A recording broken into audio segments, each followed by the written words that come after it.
गजाननं भूतगणादिसेवितं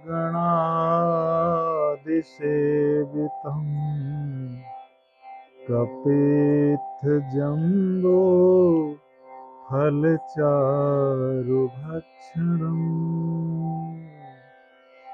उमासुतं शोकविनाशकारकम्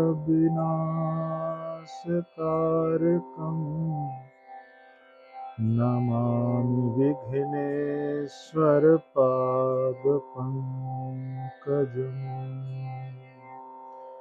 ध्यानाभ्यासवशीकृतेन मनसा तन्निर्गुणं निष्क्रियम् ज्योतिः किञ्चन योगिनो यदि परं पश्यन्ति पश्यन्तु ते अस्माकं तु तदैव लोचनचमत्काराय भूयाश्चिरम्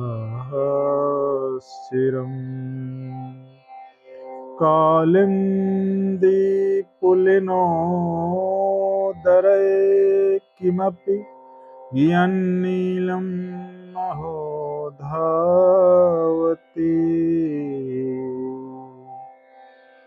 यावन्निरञ्जनमजं पुरुषं जरन्तं संचिन्तयामि निखिले जगति स्फुरन्तरम्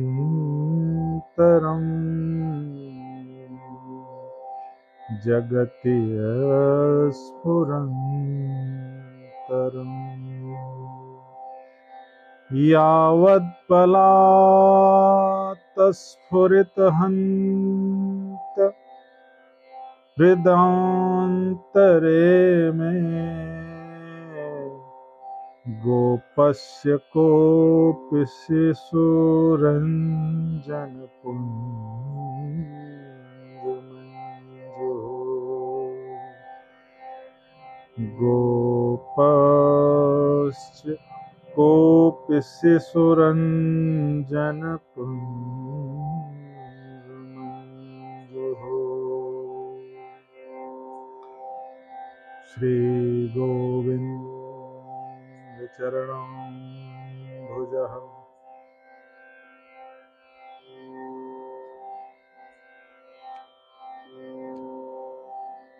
आज मैंने सोशल मीडिया पर एक विचित्र घटना देखी जिसमें एक व्यक्ति पूरे परिवार के साथ जा रहा था कार से और सारे बच्चों सहित परिवार से पूछा कि बच्चों तुम्हें डर तो नहीं लग रहा है। और इसके बाद उसने अपनी गाड़ी को एक नदी में छलांग लगवा दिया। ये घटना वास्तविकता में विचलित करने वाली घटनाएं हैं। समाज में बहुत सारे परिवर्तन हुए हैं और परिवर्तन ही समाज और संसार का नियम है। लोगों के पास लौकिक समृद्धि बढ़ी है,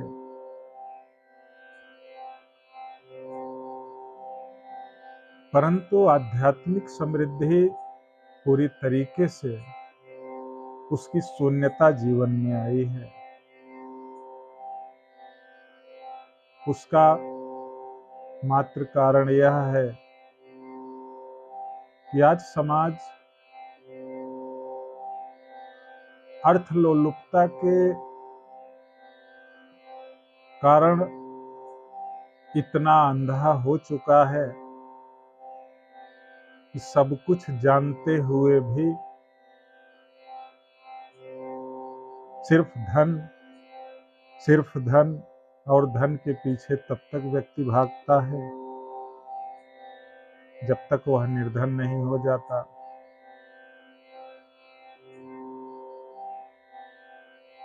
थोड़ा सा भी सोचने का समय हमारे पास नहीं रह गया है कि हम आत्महत्या क्यों करते हैं।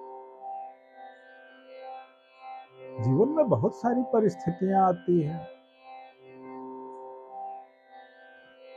बुरे समय आते हैं। क्या जीवन इतना सस्ता है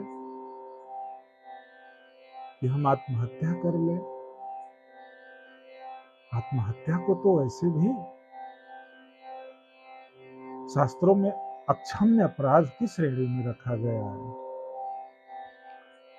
तो इसका कारण यह है कि कहीं ना कहीं हमारे संस्कारों को भी गंभीर क्षति पहुंची है, हमारी शिक्षा को भी क्षति पहुंची है। इसके पीछे का कारण है कि हमारे समाज के अगुआ, चाहे वह धार्मिक वृत्ति के रहे हों, चाहे राजनीतिक वृत्ति के रहे हों, इन लोगों ने समाज को बड़ी गंभीर क्षति पहुंचाई है और आदिकाल से पहुंचाते आ रहे हैं।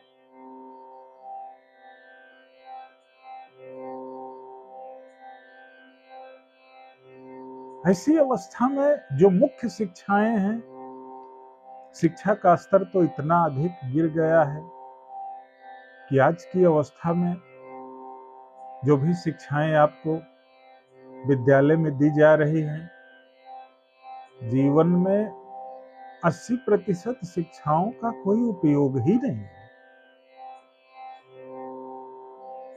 वह शिक्षाएं मात्र बोझ बन करके जीवन में हर व्यक्ति के ऊपर रह रही हैं।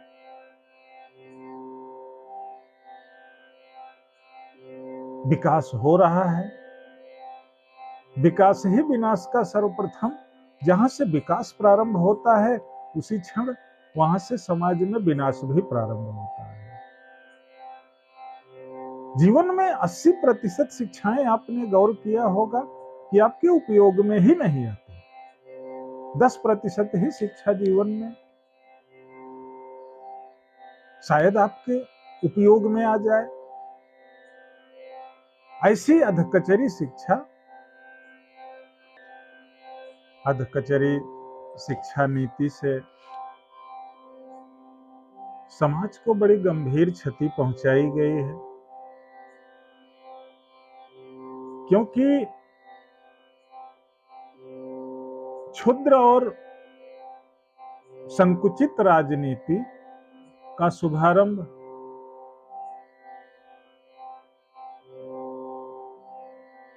अपना पराया का जो सिद्धांत है उसका शुभारंभ धृतराष्ट्र के समय से हुआ है। तो क्योंकि धृतराष्ट्र के समय से जब हुआ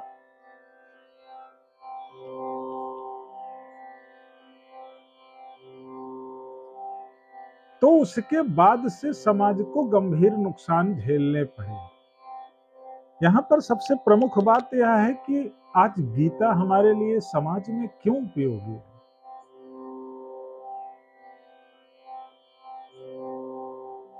क्योंकि ये हमको जीवन जीने के लक्षण दिखाती है।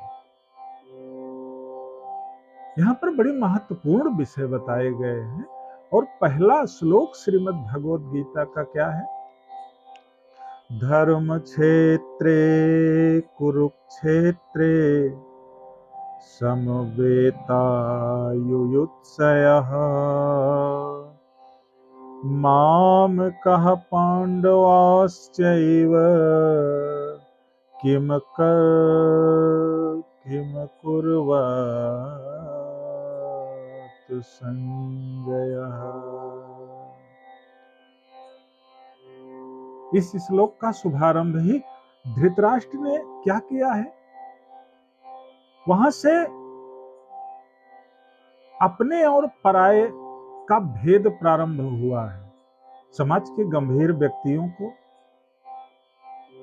जहां से अपना पराया का भेद शुरू होता है, वहीं से समाज में विघटन उत्पन्न होता है, वहीं से संकुचित विचारधाराएं उत्पन्न होती है। आज यहाँ पर धर्म क्षेत्र कुरुक्षेत्र, अब यहाँ पर दो चीजें कहने का कोई अभिप्राय नहीं था, क्योंकि संजय, आइए इसका संधि विच्छेद करते हैं। तो संजय का अर्थ होता है हे संजय, और धर्म क्षेत्र का अर्थ है धर्म भूमि। क्यों धर्म भूमि है? क्योंकि एक तरफ धर्म की रक्षा के लिए युद्ध हो रहा है, युयुत्सव।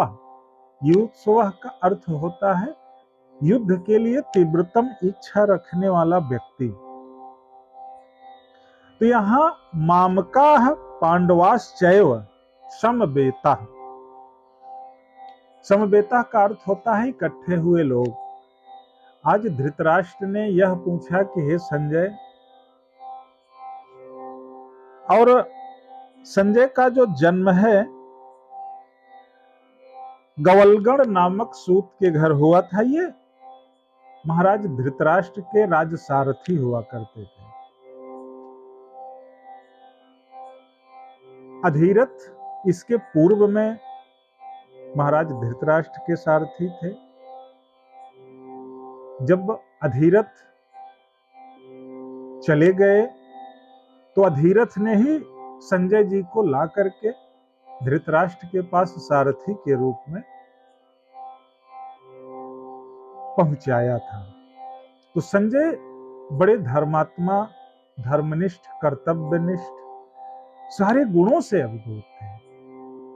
तो महाभारत के युद्ध के समय व्यास जी ने संजय को दिव्य दृष्टि प्रदान की। हालांकि दिव्य दृष्टि तो धृतराष्ट्र को दे रहे थे, पर धृतराष्ट्र ने किन्हीं कारण से उसको स्वीकार नहीं किया।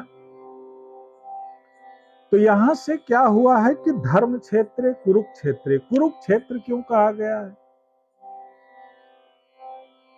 यहां पर महाराज कुरु, अब देखिए कुरुवंश तो सारे लोग हैं, लेकिन धृतराष्ट्र ने यहां पर मामकाः पांडवाश्चैव, मामकाः का अर्थ होता है मेरे, ये मेरा और पराया, ये भेद का शुभारंभ, जैसे कि आज के राजनीतिक व्यवस्थाओं में है कि जातिवादी व्यवस्थाओं के अंतर्गत यहां से शुभारंभ हुआ है। मामका पांडवाश्चैव, क्योंकि पांडव जो हैं वो मेरे अपने तो हैं, लेकिन थोड़े बहुत हैं, वो हमारे छोटे भाई पांडु के पुत्र हैं, इसलिए वो मेरे तो नहीं है। ये जो गीता है ये बहुत सुंदर सुंदर, ये जीवन में धारण करने योग्य है। शिक्षा ग्रहण किया जाए, लेकिन शिक्षा के साथ साथ यदि हमारे अंदर शिक्षा को सुचारू रूप से उपयोग करने का गुण यदि नहीं आता, वो शिक्षा व्यर्थ होती है। आज के शिक्षित समाज में ना तो शिक्षा के प्रति छात्रों के अंदर कोई सम्मान है, ना ही शिक्षकों के अंदर छात्रों के और अपने कर्म के प्रति कोई सम्मान है। शायद इसी कारण से जो विद्या है फलवती नहीं हो रही है, जिस कारण से आज हमारे समाज में बहुत सारी घटनाएं, आत्महत्या के लिए क्रोध, हत्याएं, डकैती, व्यभिचार, चाहे वो जिस भी क्षेत्र में हो, ये सब बढ़ते चले जा रहे हैं। क्यों बढ़ते चले जा रहे हैं? कि आज जो प्रमुख शिक्षा का स्रोत है वो पूरी तरीके से क्षरण हो चुका है। तो यहां पर ये गीता जो है, गीता ही नहीं, सारे सिद्धांत जितने भी शास्त्र हैं, ये सब के सब हमको 3 मार्ग केवल बताए गए हैं। पूरे शास्त्रों का जो निचोड़ होता है, पहला क्या है? कर्म योग। दूसरा क्या है? ज्ञान योग। तीसरा है भक्ति योग। ऐसा नहीं है कि केवल एक ही विषय पर इसमें, यहां पर आत्महत्या की प्रवृत्ति कह लें, या भाग जाने की, या अपने कर्म से पदच्युत होने की। अर्जुन को इतनी जोर से भगवान ने डांटा है, क्षुद्रम हृदयम दौर्बल्यम। जो क्षुद्र हृदय के व्यक्ति होते हैं उनका ना तो समाज में कोई सम्मान होता है, ना ही लोक ना ही परलोक। ऐसी अवस्था में तुम कहीं के भी नहीं रहोगे। तो 3 योगों के अलावा अर्जुन तुम ये तो पहले जानो कि तुम 3 योगों में कौन से योग के मार्ग पर चल रहे हो। क्या तुम ज्ञान योग के मार्ग पर हो, क्या तुम कर्म योग के मार्ग पर हो, या तुम भक्ति योग के मार्ग पर हो। यदि तीनों में से किसी एक मार्ग पर नहीं हो तो तुमको चिंतन करना चाहिए। बहुत सुंदर दृष्टांत है। मैंने ये विचार किया है कि आप सभी के बीच में तमाम समय निकाल करके गीता, श्रीमद् भागवत गीता भगवान के द्वारा प्रतिपादित यह विषय वस्तु है। मुझे लगता है कि हमको हजारों वीडियो बनाने पड़ेंगे इस सुंदर प्रसंग को, क्योंकि बनाना इसलिए भी जरूरी हो गया है कि जब तक व्यक्ति को कोई मार्ग ना दिखाया जाए, ये कुंठित विचारधाराएं, समाज में एकाकीपन, धन की अत्यधिक लोलुपता, सामाजिक गुणों का क्षरण, ये सब विकृतियां जो हैं मनुष्य को एकदम से पूरी तरीके से दूर कर दे रहे हैं। और मुझे लगता है कि गीता से बढ़कर के इसका कोई और सुंदर साधन नहीं हो सकता।